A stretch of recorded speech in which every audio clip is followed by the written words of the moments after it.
Language learning is a simple process, but if you're making any of these mistakes, then you're seriously slowing down your progress. Hi guys, my name's Connor, and I make videos about everything travel and languages. Today, we're going to be talking about 7 common language learning myths that are preventing you from achieving your language goals.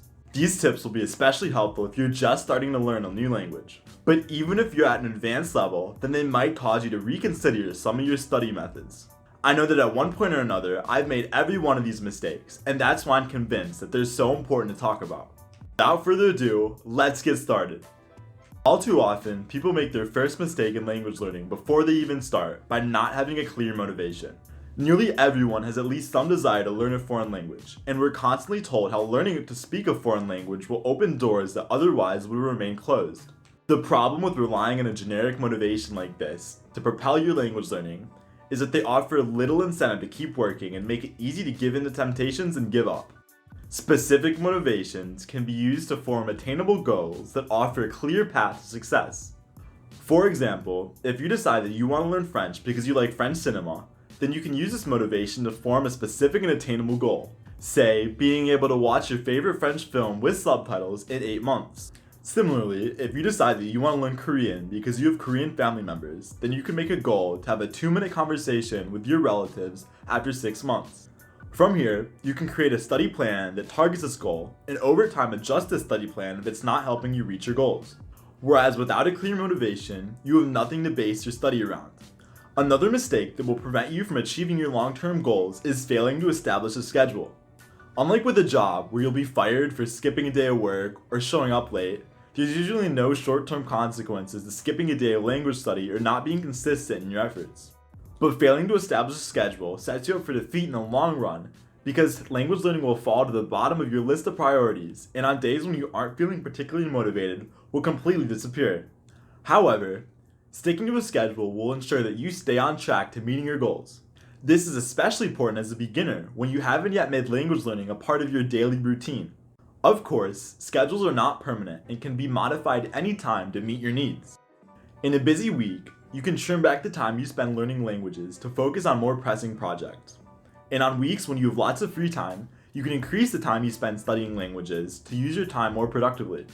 Just by nature of planning out a schedule, you'll be able to fit in a few extra minutes of productive time each day.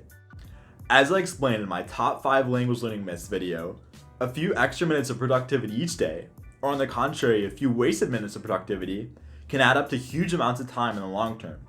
Obviously, after committing to a schedule for language learning, the next step is to decide which tools you'll use in your study. However, choosing the wrong resources is a common way in which people sabotage their language learning goals. Probably the most common situation where I see this mistake in action is when I talk to my friends that are casual language learners or just read some of the comments on my YouTube videos. The story usually goes something like this. The person in question has been studying a language for 1 year, 5 years, or even 10 plus years. However, despite all the time and effort that they've invested into the language, they still feel completely helpless when it comes to having a conversation. But when I actually ask them what they're doing to study, they invariably tell me things like taking language classes, using Duolingo, following workbooks, or watching YouTube videos.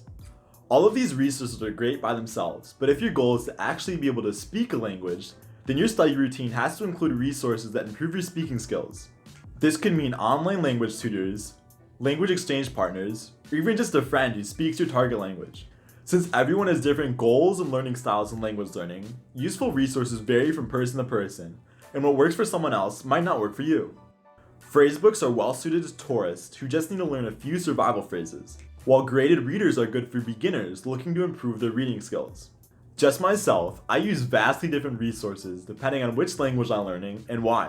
For example, I encounter Spanish and Italian speakers much more frequently in my daily life, so improving my speaking skills in those languages is a much bigger priority for me. But currently, I mostly use French to read French books, so to that end, I spend most of my time using flashcard apps to expand my vocabulary. Another language learning mistake that is pretty widespread is not taking the effort to learn pronunciation. Of course, no one expects you to be able to speak another language accent-free, but being able to reproduce the basic sounds of a language is a necessity to being understood and progressing to a more advanced level. Not only can studying pronunciation improve your listening comprehension, but it's also especially important for beginners to dedicate the time to learn proper pronunciation, since it only becomes harder to do once you've been studying a language for years and have already ingrained bad habits into your mind. Probably the biggest language learning mistake, and the one that sets casual language learners apart from polyglots, is the fear of making mistakes. It makes sense that someone would be afraid of making mistakes, either out of embarrassment or perfectionism. But in the long run, being afraid of making mistakes will only hurt you, since it will prevent you from getting the practice you need to progress to the next level. Making mistakes is a natural part of the language learning process, and one that polyglots take advantage of to grow and expand their vocabulary. Simply put, if you never make a mistake, then you'll never realize what you don't know and what you've maybe misunderstood along the way. Besides, most people discount the fact that they even make mistakes in their native language.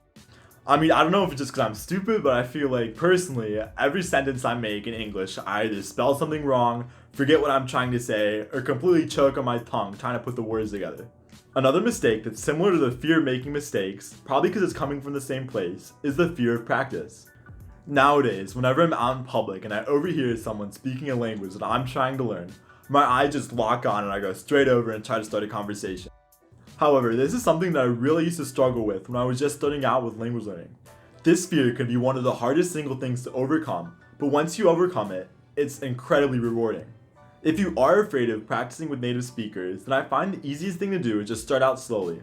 First through exchanges over text, then with a language tutor, and finally approaching someone in person to start a conversation. It really helps to go into a conversation just focusing on what you're going to say in that opening phrase instead of the entire conversation, since you might overwhelm yourself. My last major language learning mistake, but one that's especially prevalent here on YouTube, is comparing yourself to others. With so many videos of people claiming to speak an insane number of languages, or to have learned a language in an incredibly short period of time, it's easy to find yourself comparing yourself to others, especially before you've even started language learning. However, all these internet polyglots fall into two categories. First, you've got the bullshitters who just memorize a few phrases in each of the languages that they claim to know. Then second, you've got the ones that have actually achieved what they claim, but only after dedicating the better part of decades to their craft. Obviously, someone who's just starting out with language learning doesn't fit into any of these categories, so it doesn't make sense to compare yourself to people in either of them. If you've enjoyed this video, please hit that like button and let me know in the comments about the biggest mistake that you've made in your language learning journey. If you want to stay updated about future videos on travel and languages, go ahead and subscribe and hit that notification bell. Thanks for watching and see you soon.